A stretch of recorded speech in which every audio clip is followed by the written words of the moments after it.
I just want to say thank you guys for having me. My name is Jaeson Ma, serial entrepreneur. I want to just start this talk by talking about kind of the journey for each entrepreneur is always different. And I always say that, a quote I heard, if you want to make God laugh, tell him your plans. So for me, I really never thought that I'd be doing what I'm doing the way I'm doing it now, but it started in a very, very unique way. How many of you guys ever had like your teacher or your parent ask you what you want to be when you grow up? Anyone? Raise your hand. And you guys said crazy things like, I want to be an astronaut, I want to be Kobe Bryant one day. Well, maybe you're too old for that. But for myself, I was 7 years old, my dad asked me that. And when my dad asked me what I wanted to be when I grew up, it was a very interesting situation. I took out a white piece of paper and I drew 3 different pictures of myself. One was me in a business suit with a suit and a tie and a briefcase. The second picture was me with a French Pierre cap, a paintbrush, and a paint palette. And the third picture was me behind a church pulpit with a crucifix behind me preaching. And so my father asked me in Cantonese, what is this? I said, well, Dad, Monday through Friday, I'm going to be a businessman.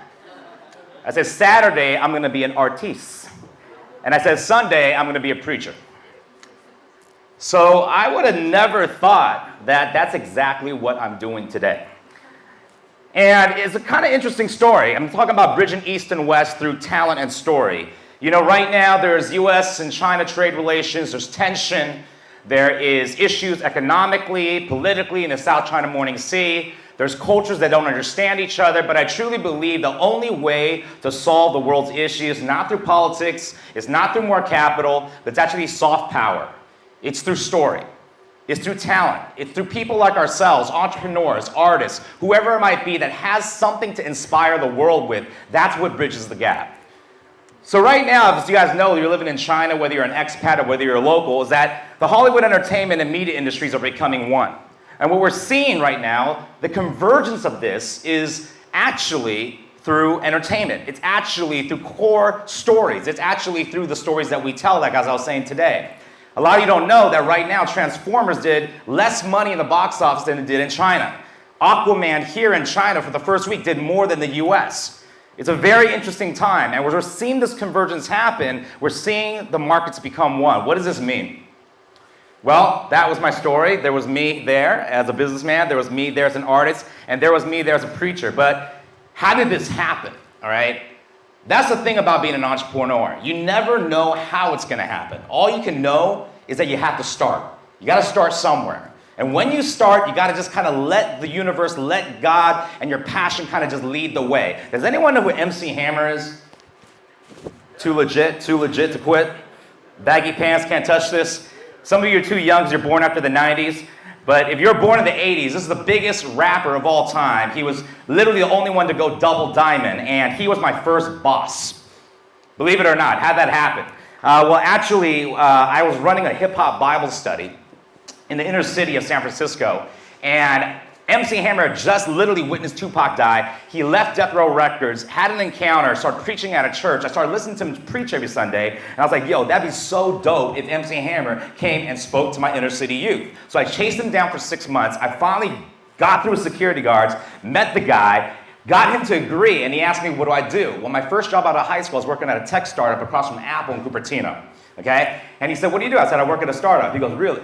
He goes, you're Asian. You must know how to use computers. Come work for me. I was like, MC Hammer? I was like, yo, I'm done. So I quit my job, literally became his assistant, and I didn't know that he was into venture capital.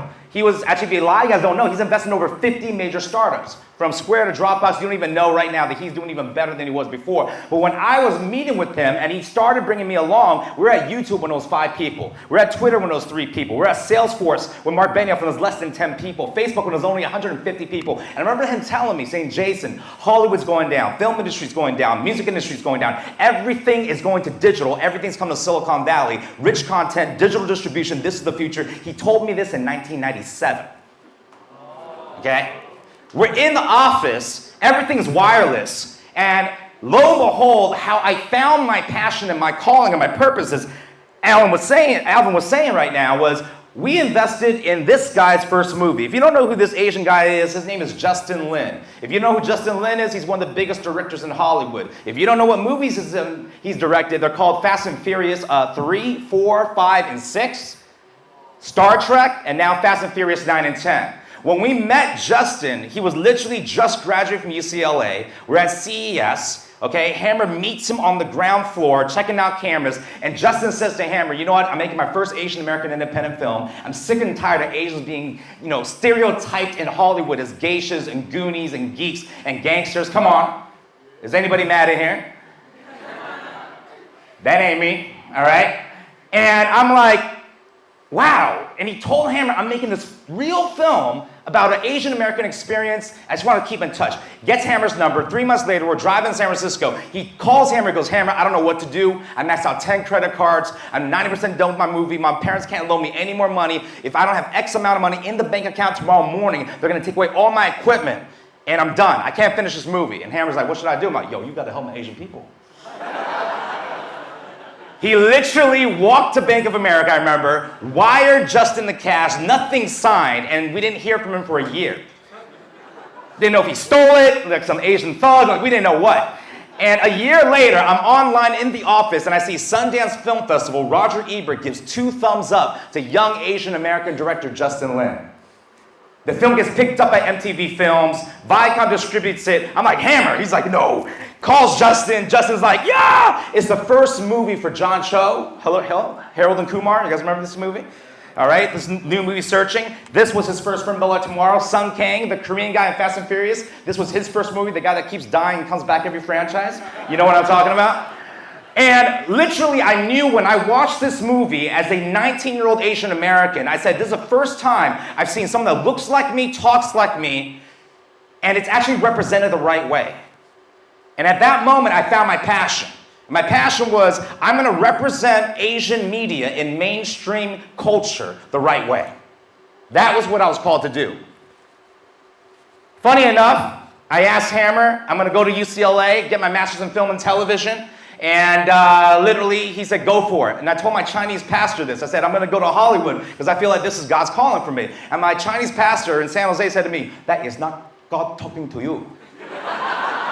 That is Satan talking to you. Hollywood is the devil, right? And I'm like, what? And he's like, God called you to be pastor. And I'm like, what are you talking about, man? And so I literally go to Hammer, I'm like, what should I do? And Hammer's like, look, Jason, Hollywood's always gonna be there. If you go in the spiritual state you're in right now, those demons will eat you up, you won't come out alive. Build your foundation, build your character, do God's work, serve the poor. If you go back to Hollywood, it'll still be there. I took his advice.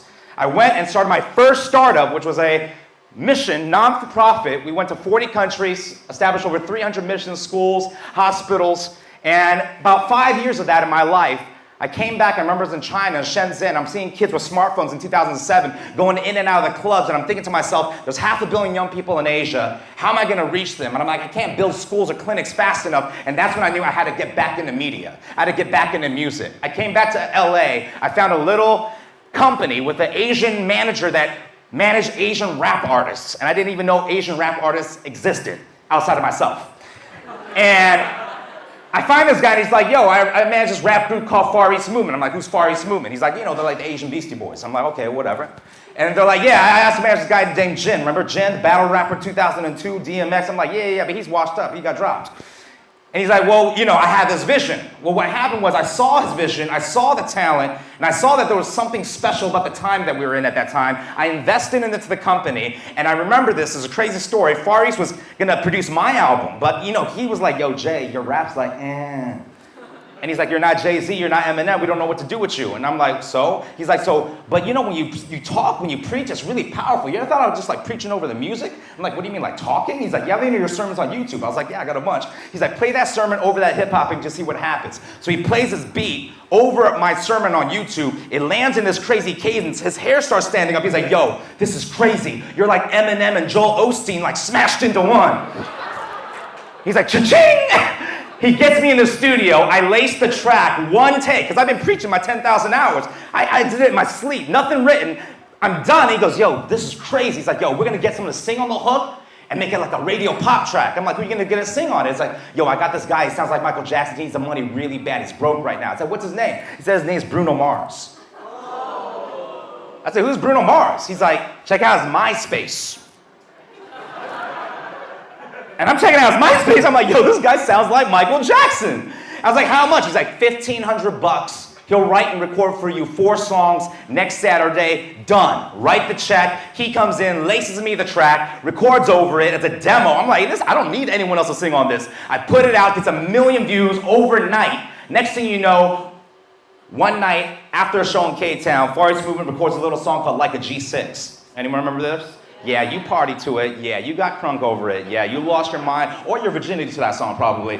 Anyways, so what happened was, we launched Like a G6, and next thing you know, it's 15 million records later. We know what happens to Bruno Mars. That company becomes the #1 Asian entertainment American company in all of Los Angeles. And then in 2012, another company that I started with, HTC Corporation, which Alvin knows about, I saw the bridging between East and West, and I said, you know what? If we're gonna bridge Hollywood and China, China's pouring in billions, Hollywood's going to China, they're going wherever the money is. It's not about capital, it's not just about M&A deals, it's about talent, it's about stories, it's about IP, it's about quality, it's about what you can do that is so great that the world will watch. And at that time, I knew that there wasn't a digital media platform, and Vice was coming out at the time, BuzzFeed was coming out at the time. You had All That Digital that was urban, Me Too that was Latin American. I'm like, why is there not a digital media platform in Asia for youth culture driven by music? Because if you think about it, I grew up with Channel V in Hong Kong in the summer. Channel V's dead. No one even knows where Channel V is anymore, okay? MTV is gone. It's not cool anymore because they're not even playing music videos anymore. So I'm like, yo, if I'm like Sprite or like Coke and I'm trying to market to kids in Shenzhen that like skateboards under 21, there's not a platform that's cool that I can market my product against. And at that time, I was like, you know what? It's now the time. The time is right. East and West is right. Digital is right. And premium content and Asian stories and culture. And that's when we started 88 Rising. And so when I started 88 Rising at the time, I knew I had to find the right person. And so I found my co-founder, his name was Sean, he was working at Vice at the time. And I was like, you know what, Asian America's too small. I'm not trying to make this like a Fabi Asian content platform. I want to make this a global celebration of Asian culture. So this dude came from Vice. I said, I know he could do it. We raised the capital, we launched it. We found this little rapper named Keith 8. I don't know if you guys ever got crazy to this song called Ma. Underwater squat. Squat, squat, squat. Anyways, so this song comes out and it just rips over America. We remix it, we launch it. Then we find this little rapper named Rich Chigga. Hello? His name is now Rich Brian officially. You can call him Mr. Rich Brian. But when he first came out, I was like, dude, this kid was 16 from Indonesia, homeschooled, taught himself English by watching Wu-Tang Clan on YouTube, wearing a pink polo shirt and a fanny pack. And I saw the video, I was like, yo, is this real? This is like Asian Slim Jesus. And then he was like, no, but listen to him spit. I'm listening to him spit. I'm like, yo, he's got bars. Literally, we sign him. We do the Rappers React video, and it's just launched. From there, all of a sudden, globally, millions and millions now, over 10 million social following, multi-billion views, invested by WPP, Horizon Ventures, you name it, Blue Pole, Jack Ma, Joe Tsai's family office. But it's not about just the capital. It's about the passion that comes behind it. It's about what we're doing right now. Everyone say yellow is the new black. Yeah, there was Black Panther, and then there was yellow Black Panther, right? I think what happened this last year, was literally a tipping point for Asian culture. And right now, I'm telling everyone right now that yellow is the new black. Asia is the new cool. This is where technology is more advanced. This is where the largest population in the world is. This is the biggest market, marketing and capital-wise. That's why every multinational company is in this city and in this nation. Right now, I'm telling you, Asia is the new superpower. Asia is the force that has to be reckoned with and respected. And it's not just about crazy rich Asians. It's about, at the end of the day, these three things as I leave with you. Follow your passion. Find something you're willing to suffer for. If you're willing to suffer for it, sleep long nights, lose your money, lose your girlfriend, boyfriend, whatever it is, even turn your back on your family. Follow your passion. That's when you know you're passionate about something. You find a problem, you want to solve it. and you want to bring a solution to the world. Number 2, know what you're great at. I know what I'm great at. I'm not operational. I'm a visionary. I'm a catalyst. I find other people to execute on my vision who are talented, that carry my values and see what I want to see, and I get them to do it, and I bring all the resources to it and then release it. Number 3, empower others to execute your vision. Remember, a leader is not about you. Leadership is about everyone but you. Hello? It's about empowering others and maximizing what they're called to do. And when you are able to have a vision bigger than yourself, then you can truly live a life of significance and bring others around you to go out and make a difference in the world from east to west. Thank you very much. God bless. Appreciate it, and have a good night.